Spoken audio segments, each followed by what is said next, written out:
Estás a punto de adentrarte en el increíble mundo de las ciencias forenses. Conocerás historias verdaderas, casos reales, aprenderás sobre técnicas y procedimientos en las distintas áreas de estudio e investigación y mucho más. Te damos la bienvenida al podcast de la Forense. Comenzamos. Esta es una producción de IMETS, Instituto Mexicano de Estudios Técnicos Superiores, y AFODEMI, Academia de Ciencias Forenses y Seguridad. Hola, ¿cómo están? Bienvenidos a un capítulo más del podcast El La Forense con Leo González. El día de hoy traemos un invitado muy especial, al maestro Jorge Martínez, el cual nos va a hablar de temas muy importantes. Él se dedicó a estudiar la licenciatura en Humanidades y tiene una licenciatura en Psicología. Bienvenido, maestro Jorge, ¿cómo está? Muy bien, Leo, muchas gracias por la invitación, muchas gracias a todos ustedes. Me siento muy contento porque ya voy a cumplir un año trabajando aquí, ¿no?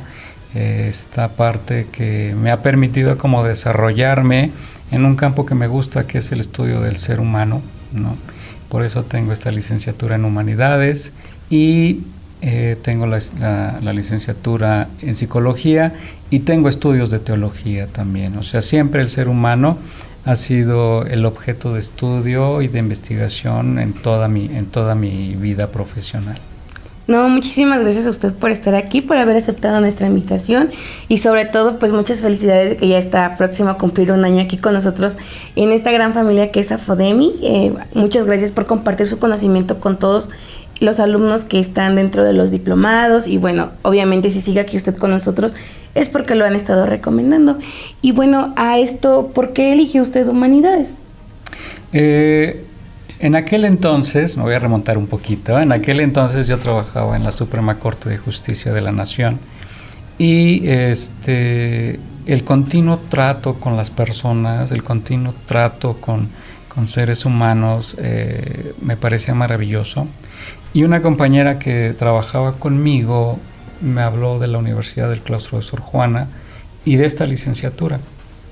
Entonces me aproximé, vi los temarios, me parecieron maravillosos porque estudiamos desde una visión casi renacentista, o sea, al hombre desde su perspectiva filosófica, desde la perspectiva del arte, de la historia, ¿sí? El poder entender los contextos cotidianos de cada ser humano, un poquito de antropología, ¿no? Entonces, siempre el ser humano me ha parecido maravilloso en todos sus aspectos y en todas sus formas de expresión. Entonces, desde ahí eligió usted Humanidades. Sí, porque me encantó mucho el temario, mucho. ¿Y Psicología, en qué momento usted pasó de Humanidades a la parte psicológica? Obviamente, pues fue por el conocer del hombre, pero ahora pues ya viene de la parte, pues sí, mental, psicológica. Pues fíjate que en mi familia yo tengo una hermana que es psicóloga, esa hermana es menor que yo, y siempre pues la escuchaba y veía sus libros, veía sus textos y todo, y un día me encontré un librito que decía Historia de la Psicología, y me puse como a leerlo y a revisarlo, y me gustaron muchos temas que vienen ahí, porque me vinculaban directamente con la filosofía. Pero un día, aunque tú no lo creas, me encontré un volante tirado en la calle y decía Escuela para Padres. Yo daba clases a nivel secundaria y entonces dije, voy a tomar ese curso pues para poder dialogar con los papás, porque a veces no llegamos a comprenderlos. Me entrevisté con el director del plantel y me dijo que ese curso ya no lo daban, pero que porque no estudiaba psicología. Pedí el temario, me enamoré del temario y adelante. Ahí prácticamente fue una causalidad más que un propósito. O sea, iba buscando una cosa y resultó otra. Sí. Pero bueno, lo importante de esto es que le llamó la atención y le gustó. Claro, o sea, el temario, como te digo, también al verlo, pues tenía muchas de las perspectivas y de la historia de la filosofía, que fue lo que me permitió como hacer clic, ¿no? O sea, tener como una base que me diera un soporte para no empezar desde cero, y me ayudó muchísimo. ¿Y estas licenciaturas van de la mano? Pues no propiamente, porque aunque la filosofía estudia el pensamiento del hombre, la psicología estudia cómo piensa el hombre, ¿no? Entonces, tenemos como dos situaciones completamente distales, pero que sí van como acompañadas, ¿no? Porque al final de cuentas, pues siempre hay un estímulo que te provoca a pensar, a razonar, a usar el sentido de la lógica, por ejemplo, ¿no? Y eso se convierte en conductas, y las conductas como tal, pues es lo que estudia el psicólogo. Claro. ¿Y la teología, en qué momento usted pasa a estudiar teología? Bueno, me gustaría mucho que les aclarara qué es la teología, porque Claro. pues muchos de los que nos van a escuchar o nos están escuchando no tenemos como el 100% ese concepto de qué es la teología. Pues mira, la teología es un concepto que como tal nos aproxima al estudio de Dios desde una religión prácticamente, ¿no? Que es la religión católica cristiana. Entendemos cuál es el trabajo de este gran hombre que viene a la tierra en representación de Dios, y todo su trabajo maravilloso. Bueno, este hombre que es a grado de profeta en un principio, que es Jesús, y todo este gran mensaje, todo este entendimiento, toda esta gran y cantidad de información que se puede encontrar en un libro que es la Biblia, ¿no? Y así como hay libros que de ellos emanan tanta información, claro, tanto material, pues igual, o sea, me encantó el conocer los ritos, los mitos, los orígenes, y cómo el hombre muchas veces en esta necesidad de querer ser reconocido, de querer ser aceptado, de querer ser entendido, se afilia, ¿no? a diferentes religiones o diferentes cultos, ¿sí? Y por un sentido práctico, ¿no? Esta situación de experimentar un vacío existencial, ¿no? Y surgen estas preguntas que también son como muy filosóficas.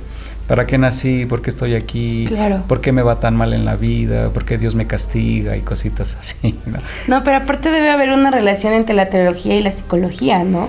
Sí, que las dos las vincula la filosofía, ¿no? Porque tenemos a un gran filósofo en la teología, que es Santo Tomás de Aquino, y a otro grande, que es San Agustín de Hipona, ambos hoy doctores de la Iglesia, ¿no? Que son como los precursores de la filosofía, uno en la escolástica, pero, o sea, la capacidad de Santo Tomás de Aquino en su Suma Teológica, que son 12 volúmenes, es maravilloso su manera de filosofar sobre un ser que es el mismo ser que se busca en la filosofía, Dios. Entonces claro, ahí se vinculan. No, pero aparte la filosofía pues es un tema muy extenso. Sí. Y sobre todo complicado y de entender y de llevar a la práctica, ¿no? Claro. Quiero imaginarme que pues estudiar filosofía o llevar estos temas pues no es nada sencillo. No es nada sencillo y tampoco es nada barato, ¿no? Porque los libros sobre todo, sí. Los libros de filosofía son muy caros, los libros de teología no tantos, pero sí, o sea, la filosofía es muy cara, y más hoy en día que la filosofía francesa retoma como este empuje, claro, pues conseguir libros de filósofos franceses ya traducidos al español es muy complicado, entonces, y muy costoso. Sí, por eso yo creo que no cualquiera estudia filosofía, ¿no? Bueno, lo acaba de mencionar, no tanto por el entendimiento, sino porque también es costoso, ¿no? Sí. Y muchos no le tomamos esa importancia a la parte filosófica, pero al final del día, pues sí tiene mucha relevancia, pues sí, en ciertos temas, ¿no? Es muy parte de la parte de filosofar, de poder crear ideas, de poder tener un propio criterio. Claro, bueno, de hecho, por ejemplo, a veces en el gabinete de consulta frente a un paciente le preguntas, ¿cuál es tu filosofía de vida? Sí, entonces ya desde ahí, o sea, no tenemos como tal una filosofía. La filosofía tiene 12 ramas diferentes que la tratan de abordar, ¿no? Pero una característica que tiene la filosofía que me gusta mucho y que me acompaña en la teología y que me acompaña en la psicología es encontrar la verdad a cualquier costo, ¿sí? Esa es la filosofía, la verdad última hay que encontrarla, ¿sí? Por eso desde hace 3000 años la filosofía clásica pues ha ha aportado mucha ciencia, mucho conocimiento, ¿no? Porque nos ha tratado de encontrar, nos ha tratado de acercar a esa respuesta última, ¿no? Bueno, y no hablemos de la filosofía materialista, que también es hermosa, ¿no? O sea, nada más que pues durante muchos años estuvo censurada por ser de origen soviético, ¿no? Entonces tenemos a Karl Marx, Federico Engels, Stalin, ¿no? Que su propuesta de la filosofía materialista también es muy, muy permeable en las sociedades y en las culturas, al grado que pues tenemos grandes psicólogos soviéticos, ¿no? Como Vygotsky, por ejemplo, y la propia psicología soviética, ¿no? Que es contundente, no hay problemas en el sentido de que se apapachen al paciente, ¿no? O sea, es con todo y es directo. Claro. Y dentro de esto que usted ha estudiado y ha trabajado, ¿en algún momento no se ha tenido algún caso de algún paciente que esté, vamos a la teología, que esté obsesionado con esa parte, con la religión? Sí, mira, normalmente cuando vienen al gabinete de consulta y les preguntas cuál es el motivo de consulta, o sea, por qué vienen, por qué toman la iniciativa de querer superar esa situación, siempre dicen, es que Dios me castiga. Ok. Entonces, ¿por qué te castiga Dios? Pues porque me va mal, porque esto, porque aquello, bla, bla, bla, ¿no? Y entonces, el propio Sigmund Freud, ¿sí? El propio Sigmund Freud dijo, el pecado es la herramienta que te puede aproximar más a Dios. ¿Vale? ¿Por qué? Porque como sabes que estás en pecado, lo vas a buscar, ¿no? Sí, como sabes que estás haciendo las cosas mal, pues sí es cuando te acuerdas de Dios, ¿no? Ay, Dios, ya lo estoy haciendo. Pero entonces, en el gabinete de consulta dicen, me está castigando Dios, ¿no? ¿Y por qué te castiga Dios? Y entonces es ahí donde entra el trabajo del psicólogo, o sea, confrontar al paciente no con el conocimiento o la experiencia del psicólogo, sino con su propia experiencia. O sea, si tú estás robándote algo y te meten a la cárcel, pues no te castigó Dios. ¿Me explico? Claro. Si tú le fuiste infiel a tu pareja y tu pareja te abandonó, pues no te está castigando Dios. O sea, cada acción tiene una repercusión. Sí, claro. Entonces, tampoco es como ley karmática, ¿no? O sea, el karma ni siquiera se paga aquí, el karma se paga en el más allá. Pero muchos han dicho que el karma se paga aquí. Bueno, ok. Yo sí creo que se pague aquí. Ok. Entonces, es muy interesante. ¿Por qué? Porque descubres que este vacío cósmico que tenemos, y al no poder manejar nuestra vida en esta realidad, pues le echamos la culpa a un ser superior, ¿no? Claro, y los que no creen en Dios, pues habrá Dios a quien le echen la culpa. Alguna piedrita, posiblemente. Claro, siempre debe haber algo en lo que creamos, ¿no? Sí. Al final del día, la fe o la creencia de cada uno es eso que mueve todo. Dentro de los temas que estuvimos platicando apenas, me gustaría mucho saber la importancia que tiene el protocolo de Estambul en nuestro país. ¿Qué tan importante considera usted referente al cómo estamos viviendo al día a día, la situación en la que estamos? ¿Qué tanta importancia y relevancia tiene este protocolo para nosotros? Pues mira, el protocolo de Estambul, para poder abordarlo, pues necesitamos saber qué son los derechos humanos, ¿no? Claro. Porque si no determinamos, si no delimitamos qué son los derechos humanos, lo podemos contaminar y lo podemos llenar de suposiciones y lo podemos llenar de mucha información que en lugar de apoyarlo, lo va a minimizar, ¿no? Por ejemplo, hace unos días leí un documento que me encontré en internet que dice desmitificando el protocolo de Estambul. O sea, pues el protocolo de Estambul no es un mito, ¿no? Es una realidad. Y es un documento joven, o sea, va a cumplir apenas 23 años. Sí, o sea, es un polluelo, ¿no? Es un polluelo el documento. Somos un polluelo. Ok. Somos porque somos de la edad. Sí, está por cumplir 23 años el protocolo de Estambul. Pero ¿qué nos dice el protocolo de Estambul? O sea, el protocolo de Estambul son una serie de apartados en donde nos recomiendan, ¿sí?, cómo evitar violar los derechos humanos a partir de actos como la tortura, ¿sí?, tratos degradantes, inhumanos, ¿sí? Y entonces, lo primero que nos dice el protocolo de Estambul es que ninguna persona puede ser vulnerada en su dignidad. Claro. El simple hecho de nacer humano, o como se dice hoy, ser persona humana, te da el derecho a ser un digno. ¿Sí?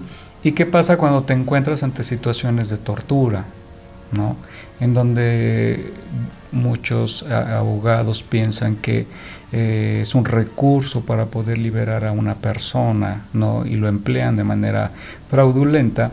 Pues me sorprendo y a veces en una situación casi de humor les digo, bueno, es que el protocolo de Estambul solamente está diseñado para doctores, médicos, ¿sí?, y psicólogos o psiquiatras. ¿Por qué? Porque vamos a determinar a partir de la inspección visual y del análisis psicológico si una persona de verdad padeció o sufrió tortura, ¿no? Entonces, el protocolo de Estambul, si me lo permites hacer como una operación matemática, o sea, es una suma, para que se presente y se demande el aplicamiento del protocolo de Estambul, es de que, primer elemento, la tortura debe de ser aplicada por un agente del Estado, o un representante del Estado, o una institución del Estado, o un tercero por encargo del Estado. Okay. ¿Sí? Segunda, es la tortura en sí. ¿Qué es la tortura? Pues la aplicación de un dolor o de una angustia física o psicológica. Y entonces nos faltaría el resultante, ¿no? ¿Qué pasa cuando sumo el agente más la tortura? Pues tenemos como resultado la obtención de información fraudulenta, ¿no?, o que incrimine o que involucre a otras personas en una situación que desde un principio puede estar llena de vicios, ¿sí?, o de procesos. Entonces, ¿qué dice una recomendación de derechos humanos? Se observaron que este tipo de situaciones, en el flagrancia del servidor público o de la institución como tal, provocaron que la dignidad de la persona haya sido sobajada, ¿sí? Y entonces emiten una serie de recomendaciones. No dicen hay que meterlos a la cárcel, no, para eso están las leyes, ¿sí? Las leyes van a sancionar, ¿sí?, pero derechos humanos no. Derechos humanos se emitirá una serie de recomendaciones desde la reintegración de la dignidad de la persona, tratamientos psicológicos, tratamientos médicos, situaciones como compensatorias económicamente, ¿sí?, o lo que la víctima reclame, ¿sí? Y eso se va al tribunal de la Corte Interamericana, y la Corte Interamericana determina, pero ellos no hablan de penas, ni de castigos, ni de reclusorios, no. Ellos hablan de cómo la persona puede recobrar su dignidad como ser humano. Sí, después de haber sido maltratados, ¿no? Maltratados y difamados inclusive. Sí, porque al final del día también hay un afecto psicológico. Siempre. Por eso el delito de tortura no prescribe y se sigue de oficio. Okay. Porque los daños psicológicos pueden durar días, semanas, meses, años o toda la vida. ¿Y para esto hay algo como una indemnización que ayude a la persona afectada? Sí, pero eso ya lo determina, por ejemplo, las propias leyes del país, ¿no? En este caso estamos hablando de México. México tiene como tal muchos recursos para la situación de la compensación económica para las víctimas, ¿sí? Y lo básico, quiero que quede como claro, lo importante aquí es esa resignificación de la persona, ¿sí? O sea, que vuelva a ser considerado una persona como tal. Esa dignidad se tiene que recuperar, ¿no? Por ejemplo, ¿qué pasaba hace algunos años? Si una persona había entrado a la cárcel por X situación y salía, y el trabajo de reinserción social, ¿no? Era que pudiera conseguirse un trabajo, claro, que se autoempleara y todo lo demás, y entraban a una oficina, o entraban a una empresa, o entraban a una fábrica, y les decían: tu carta de antecedentes no penales. Pues eso no favorece la reinserción social. No, al final del día sí se le está poniendo como un piecito para no avanzar, porque a la sociedad o a nosotros nos importa muchísimo esa parte, ¿no? Que dicen que como te ven, te tratan, pero también saber que estás o estuviste, independientemente de si fue verdad o no fue verdad, el haber pisado un centro penitenciario para muchos afecta, porque no vuelves a confiar. No vuelves a confiar, y entonces, ¿dónde está el trabajo de los psicólogos de reclusorio? En donde dan la terapia, en donde dan el análisis del recluso, ¿no? Y dices, a ver, me pasé 3 años con él tratando de cambiarle su manera de ver la vida, tratando de mitigar o de que aceptara todos aquellos detonantes psíquicos que lo llevaron a tener este tipo de conductas, o todos aquellos detonantes sociales que lo llevaron a tener este tipo de conductas, para que cuando salga a la calle lo primero que le digan: ah, es que eres expresidiario. Sí. ¿Qué pasa ahí?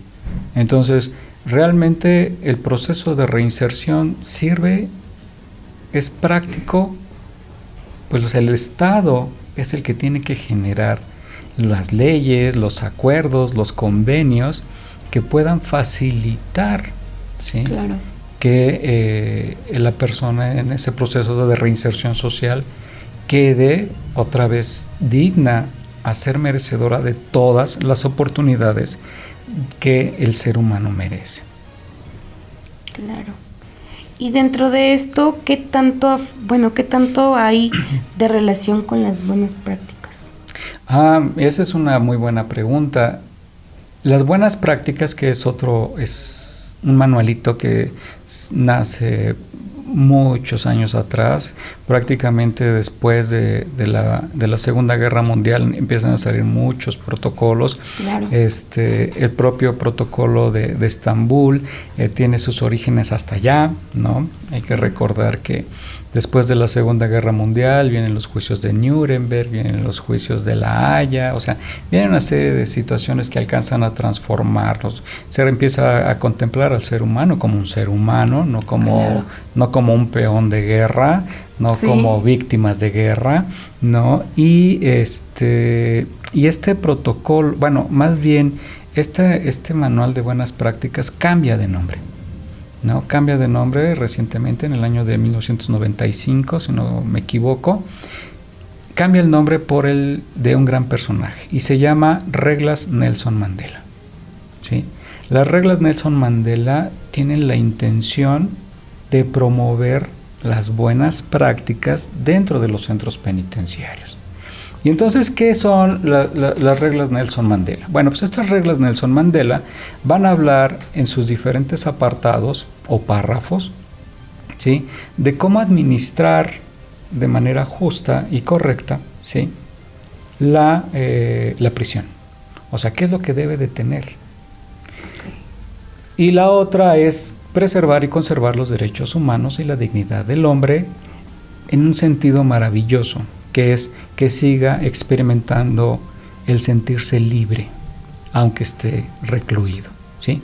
Su nombre completo, bueno, son las reglas mínimas Nelson Mandela. ¿Por qué son llamadas reglas mínimas Nelson Mandela? Porque es lo mínimo que se debe de tener o se debe de contar. Pero entonces, bueno, quiero pensar que no todos los centros penitenciarios tienen esto o lo llevan a cabo. Aparte, sí, bueno, la situación del país es que la población está rebasando los centros penitenciarios, entonces, ¿cómo podrían ellos poder abarcar, pues sí, que se lleven estas reglas a cabo? Cada que se crea un centro penitenciario debe de cubrir con esas necesidades, ¿no? Okay. Ahorita hay un presidente en un estado centroamericano, no le vamos a hacer publicidad porque va en contra de todos los derechos humanos, ¿no? Y acaba de hacer una cárcel inmensamente grande para incluir a todas las personas que pertenezcan a las pandillas que son conocidas como maras salvatruchas y todos los demás, ¿no? Que todos los que están tatuados van para allá. Y están violando todos los derechos humanos, todos los derechos internacionales, todo. Y él dice que no le interesa y no le importa. Ok, pero a pesar, esos centros, ¿sí?, tienen reglas mínimas para su buen funcionamiento, ¿sí? Y estas reglas mínimas para su buen funcionamiento nos está diciendo que está pensando en esta gran cárcel que mandó a hacer, que hay talleres, ¿sí?, que hay centros para que se eduquen, que hay centros para que se saneen, para que coman y todo lo demás, ¿sí? Y todos se lo van a ganar. Claro. Entonces, de cierta manera está cumpliendo con las reglas mínimas, ¿sí? Que él ya no las lleve en práctica porque no traigan uniformes o siempre estén esposados o siempre estén aislados, alejados, bla, bla, bla. Bueno, ese es otro tipo de situaciones que no quiero hablar para no hacerle fama a este tipo de situaciones que se aleja, pero por kilómetros de las buenas prácticas de Nelson Mandela, ¿no? Entonces te decía, en 1995 cambia de nombre, ¿no?, por buenas prácticas. En el 2015, en una gran conferencia, bueno, vamos a decirlo, en una gran sesión de las Naciones Unidas es donde Nelson Mandela es reconocido, ¿no? Y qué mejor ejemplo de reinserción social que el de Nelson Mandela. Nelson Mandela estuvo preso 27 años, ¿sí? ¿Y qué hizo Nelson Mandela durante 27 años? Se preparó, leyó, ¿sí? Salió de la cárcel, ¿sí?, de Sudáfrica, Sí. salió su mensaje, su pensamiento. Lo liberan por presión social, por presión internacional, por lo que tú gustes y mandes. Lo liberan. Se convierte en presidente de su país. Termina con esta situación de diferenciar entre blancos y negros, el apartheid, ¿no? Sí. Y, por si fuera poquito, lo hacen Premio Nobel de la Paz. O sea, qué ejemplo de reinserción. O sea, realmente se necesita la voluntad de la persona para poder llegar a superar ese tipo de situaciones. Me estoy acordando, y perdón que te robe unos minutos, me estoy acordando de otro grande dentro del campo de la psicología, que es Viktor Frankl. Viktor Frankl estuvo preso en los campos de concentración alemanes durante la Segunda Guerra Mundial, ¿sí? Y en su libro, El hombre en busca del sentido, se da cuenta de que está solo. Vio morir a su papá, vio irse al campo de concentración de mujeres a su esposa embarazada, a su mamá, que ya nunca supo de ellas. Prácticamente ve morir a su papá. Y entonces él determina en un momento de lucidez y de claridad: voy a sobrevivir. Y voy a sobrevivir para contar lo que pasó aquí y dejar un testimonio de lo que pasó aquí. Sale, lo liberan los norteamericanos, ¿sí? Y sale y dice: no puedo empezar de cero porque no soy cero. Claro. Él era psiquiatra y pero no tenía papeles. ¿Cómo demuestro que soy psiquiatra si no? Pues busco personas que ya me hayan conocido antes. Se vincula, se conectan y empieza a desarrollar algo maravilloso, que es una técnica que se llama la logoterapia. Y hoy Viktor Frankl es uno de los pilares dentro del pensamiento humanista de la psicología. Sí, después de haber estado preso. Después de haber estado preso. Que igual y pudo haberse convertido en una persona resentida y odiar a la sociedad, y odiar a los nazis, y odiar a los alemanes, y no fue así. Claro, y muchos cuando salen lo que quieren o piensan hacer es vengarse, ¿no? O volver a realizar las mismas actividades que hacían, que fueron las causas por las cuales los metieron presos. Entonces, por eso el término que se utiliza tanto en México, ¿no? Son las universidades del delito, las universidades del crimen, en lugar de ser centros de rehabilitación o centros de penas para que se pueda ejercer una corrección en la conducta del sujeto, ¿no? Entonces, ¿qué dice, por ejemplo, la psicología criminal? ¿No? La psicología criminal te dice qué motivaciones, qué fundamentos, qué pensamientos tuvo un sujeto para poderse poner inclusive primero su vida en peligro y su libertad después. Y no le importó. Qué interesante es esa pregunta. Claro. O sea, ni siquiera pensaste en tu vida. Ni siquiera pensaste en que vas a perder dos derechos humanos, o sea, la libertad y el derecho a la vida. ¿Qué te motivó? ¿Qué te estimuló a llevar a cabo una situación como esa? O sea, ¿cómo pasa de la conducta nociva o antisocial a una conducta delictiva y después acabar en el reclusorio? Es ahí donde la reinserción social tiene que estar acompañada no solamente de la capacidad de autoemplearse o de emplearse, sino de asumir o asimilar aquello que te motivó a llevar una conducta de ese tipo. Claro, porque no sabemos nosotros en qué momento tomamos esa decisión de cometer un delito, ¿no? Y viene desde una acción, desde robar o agredir, ¿no? Golpear o a cometer ya delitos ya tipificados, ¿no?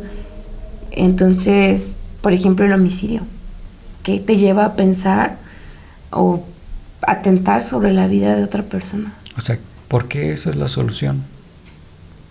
¿Por qué Claro. la solución es matar a una persona y darle solución a mis problemas? Claro. Eso es digno de investigarse, digno de analizarse, ¿sí? Y descubrir si hay un daño orgánico, ¿sí? O sea, si en este caso el recluso, visto como paciente, si tiene algún trastorno de la personalidad, si tiene algún trastorno de las emociones, ¿sí? ¿Qué le está pasando? ¿Cuál fue su motivación?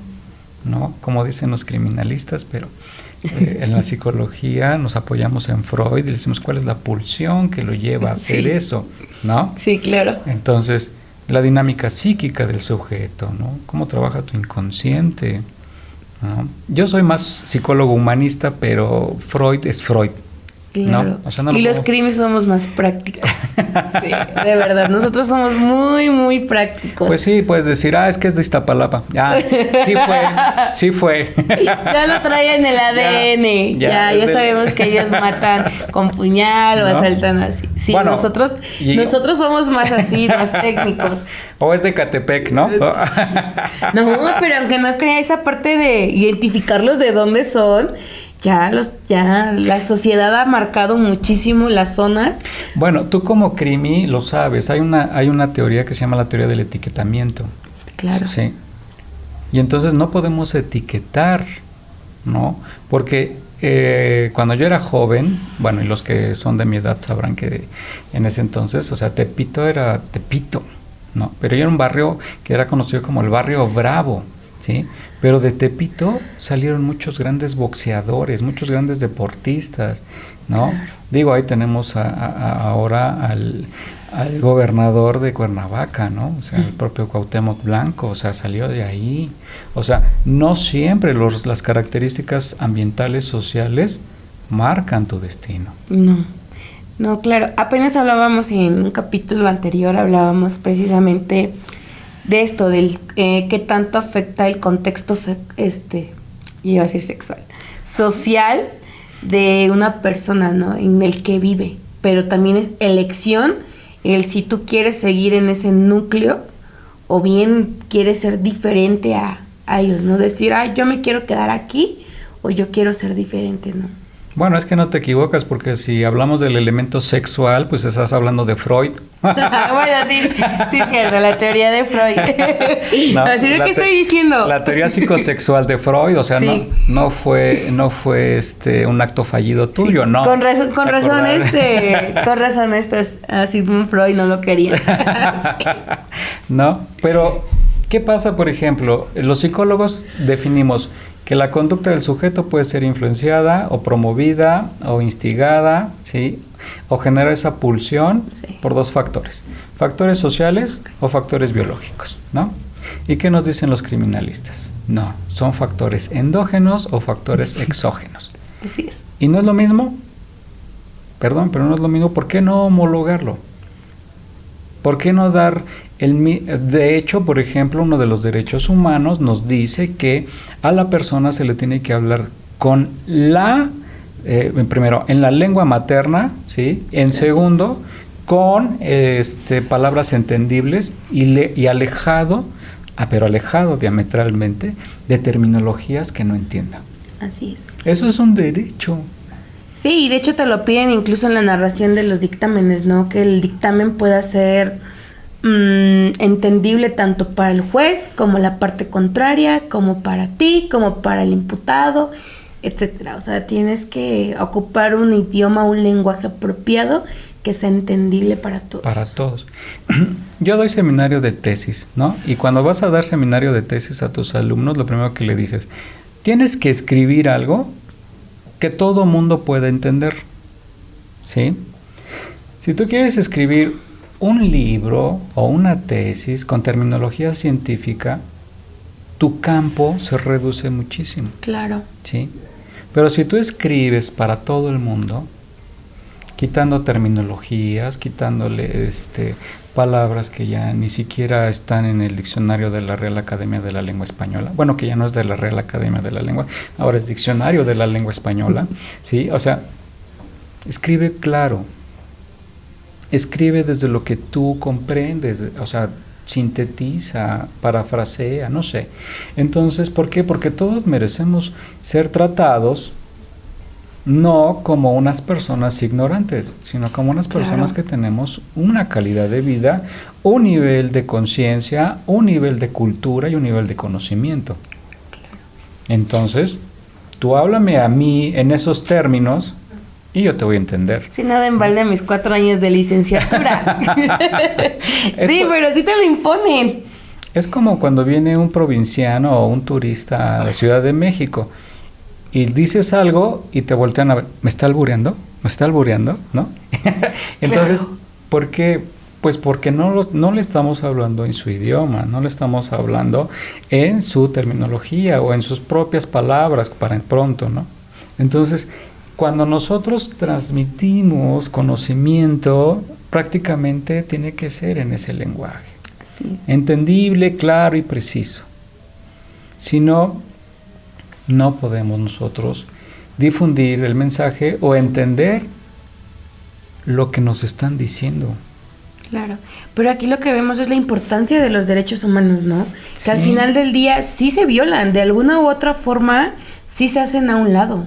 O sea, aunque tú no lo quieras ver o aunque tú no lo hagas a un lado, mucha gente no conoce de derechos humanos. Es un tema muy extenso, es un tema de mucha lectura, de mucho análisis, y no solo leerlo, sino entenderlo y ponerlo en práctica. Sí, fíjate que muchos piensan que sí, derechos humanos es muy complicado, pero si te gusta la filosofía, lo vas a entender muy pronto. Por ejemplo, dice el primer derecho, ¿no? Tienes derecho a la vida. Y como te decía a ti, y volteas a ver y dices, ¿y qué es la vida? Claro. Pum, ¿no? O sea, puedes disertar o los temas o los temas contrarios, ¿no? El aborto, ¿no? Dices. O sea, derecho a la vida, ok, y te salen, bueno, pero si el primer derecho humano es derecho a la vida, también tengo derecho yo a determinar si aborto o no aborto. Claro. Y ya viene el de mi cuerpo, mi decisión, viene ¿no? Mi cuerpo, mi decisión, y viene todo este movimiento feminista, y viene la ley Robles, que es la que le da origen como tal a este tipo de situaciones. Claro. Pero ¿qué pasa? Ley, estatuto, acuerdo, no derecho, ¿sí? El derecho humano, ¿sí?, no puede ser modificado, no puede ser alterado, no puede ser negado, no puede ser violado, ¿sí? ¿Qué pasa cuando las garantías individuales desaparecen de la Constitución de México y son elevadas al rango constitucional de los derechos humanos? Las propias instituciones, el propio Estado, debe de generar leyes, acuerdos, convenios, como tú lo quieras llamar, para protegerlos y garantizarlos. No para minimizarlos, no para atacarlos, sino para protegerlos. ¿Sí? ¿Por qué? Porque México se afilia a una organización, ¿sí? Por ejemplo, que es la ONU, donde hay 160 países, 165 países que te están observando. Sí, bueno, si nos vamos a la Corte Interamericana, pues son 35 países, entonces, ¿qué pasa? O sea, es a nivel internacional. ¿Qué haces como Estado parte para protegerlos? Porque ya los ha subido a un rango constitucional y entonces los derechos humanos y la Constitución están al mismo nivel. O sea, ambos están igual. Sí. Este es un tema muy interesante. Muchísimo. Muy extenso. Y ya vemos aquí que estudió humanidades, que estudió psicología, cómo lo va implementando, ¿no? ¿Qué relación lleva pues estas áreas? Sí. Y ahora aquí la parte también que nos hace mucho ruido a nosotros es ¿en qué momento usted pasa a la psicología criminal o a la psicología forense? O sea, cómo de estudiar teología, cómo de estudiar humanidades, de estudiar psicología, derechos humanos, saber de las buenas prácticas, del protocolo de Estambul, ¿en qué momento usted da este giro para el ámbito forense?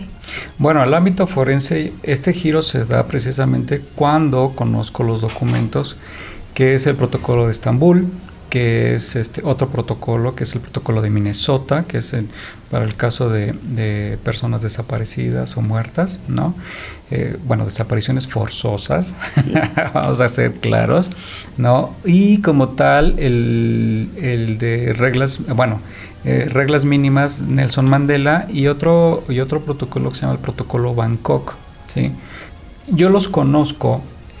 Durante mi capacitación en derechos humanos, lo conozco, me atrae y empiezo a ver las relaciones que existen entre la psicología y las conductas criminales, ¿no? El término forense, bueno, pues el término forense es hacer pública una información, ¿no? Claro. Que se exponga ante el foro para que el foro pueda determinar. A ver, Jorge, ¿puedes venir por favor y decirme si este sospechoso tiene algún tipo de trastorno? Sí, claro que sí. Voy, le aplico las pruebas, las evaluaciones, ¿verdad? Y yo digo, pues sí, al parecer tiene una depresión. Y eso puede ser motivante para que llevara a cabo este delito. Sí, altamente posible. Ok, ¿crees que es inocente o culpable? Eso ya no me toca. Yo solamente emito mi diagnóstico. ¿Y por qué se hace forense? Porque se lo entrego al foro que está participando, que en este caso pues es el juez, ¿sí? El Ministerio Público, la defensa, y que ellos conocerán lo que piden. O sea, no les vas a decir cosas que hayas descubierto, sino vas a entregar el informe que te piden. Sí, en base a lo que te pide. Sí. Sí, porque al final del día te giran una orden y ahí viene, a nosotros también como criminalistas te piden embalar, etiquetar, llegar al lugar de hallazgo, todo esto, y eso es lo que tú entregas, no entregas más. Yo como tal, o sea, para esta cadena de custodia, ¿no? Yo no puedo embalar al paciente. No. Ni lo puedo etiquetar, ¿verdad? No, claro. Entonces tengo que entregar un diagnóstico. Bueno, a lo mejor lo puede etiquetar porque puede decir si está loco. Pero entonces tengo que entregar un diagnóstico clínico, ¿sí?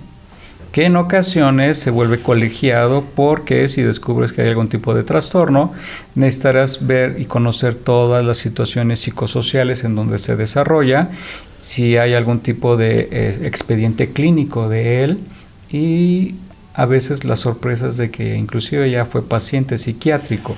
Entonces ahí es donde se vuelve lo colegiado. ¿Por qué? Porque entonces como psicólogo tendrás que referirlo a un psiquiatra. para que lo acabe de evaluar, ¿no? Y más o menos este proceso, ¿cuánto tarda de revisar a un paciente dentro de que está en un juzgado o que está llevándose un juicio? Bueno, cuando eres parte del sistema, o sea, cuando eres parte del Estado, pues te dan media hora, ¿no? Ok. Sí, te dan media hora y pues a ver. ¿Y si te da tiempo en media hora realizar todas estas pruebas? No, claro que no. O sea, además, pues imagínate cuántos casos tienen, ¿sí? Pero cuando vas como un perito externo, ¿no? Aún así hay limitantes porque tienes que esperar a que te den los tiempos. Claro. Pero tu visión es una, o sea, vas a analizar y a estudiar a una sola persona, no a 15, no a 20, no a 30, sí, que puede estar haciendo, por ejemplo, un compañero que sea psicólogo perito, Okay. ¿no? Entonces, la perspectiva cambia muchísimo, ¿sí? ¿Por qué? Porque te vas a centrar en un solo caso. De hecho, la psicología siempre recomienda que a todos los pacientes los veamos como casos N1, o sea, como casos únicos, exclusivos e irrepetibles, ¿sí? Porque pueden ser diagnosticados todos con depresión, pero la depresión no solamente es estar llorando todo el día. Hay muchos casos de gente famosa que tenían depresión, se suicidaron por depresión, pero se la pasaban riéndose todo el día. Claro. ¿No? Robin Williams, por ejemplo, era uno de ellos. Sí, porque no sabemos al final cómo está la situación de ellos, ¿no? Sí, hay casos de depresión en donde salen, viajan y todo, pero internamente no conocemos la situación en la que está o por la que está pasando para llegar a cómo termina su vida, ¿no? O las decisiones que puede hacer, porque es una persona muy tranquila y resulta que mató, o resulta que robó, o resulta que violó. Por ejemplo, en Estados Unidos hay algo que se llama suicidio policíaco, que es cuando el asaltante, al verse ya rodeado, Sí. sin posibilidad de escaparse, ¿no? Dice, me enfrento a la policía, que me mate la policía, pero ya tiene la intención de que sea agredido. Eso se le conoce como suicidio policíaco. Okay. ¿Qué lo motiva a tomar esa decisión en menos de 30 minutos? Bueno, maestro, estamos llegando ya a la recta final de este capítulo. La verdad ha sido muy nutriente, muy bueno.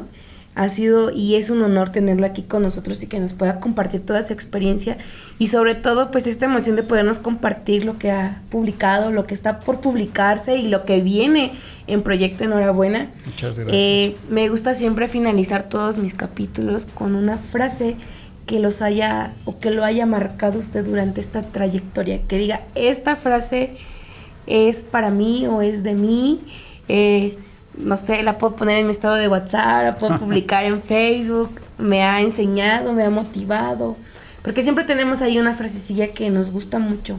Me gustaría mucho que la compartiera con todos aquellos que nos están escuchando y que nos van a escuchar y que esperemos que les pueda servir y les pueda motivar a ellos también. Pues me siento como cuando te preguntan, ¿no? Dime 3 libros que te marcaron tu vida. O sea, hay muchos. Entonces, como tratar de decir una frase, me voy a tratar... Bueno, voy a citar, ¿sí? Al maestro Freud, ¿sí? Al maestro Freud, y es una frase que traigo en mis tarjetas de presentación. Entonces, la voy a leer, ¿sí? Sí, claro que sí. ¿Sí se vale? Sí. Es que el apuntador ya no lo veo. Sí, léala. Dice, un hombre como yo no puede vivir sin un caballo de batalla, una pasión que le consuma, un talento. Yo he encontrado mi talento y es el servicio. No conozco límites. Mi talento es la psicología. Sigmund Freud. Muchísimas gracias por haber venido, por contrario. habernos acompañado. La verdad fueron temas muy buenos que esperemos les pueda servir a todos aquellos que nos escuchan. Gracias por formar ya con nosotros en esta comunidad y sobre todo muchas felicidades a usted porque ya va a ser un año de ser afromaestro y pues muchísimas gracias. Recuerden todos ustedes que este fue un capítulo más del podcast de La Forense con Leo. Gracias.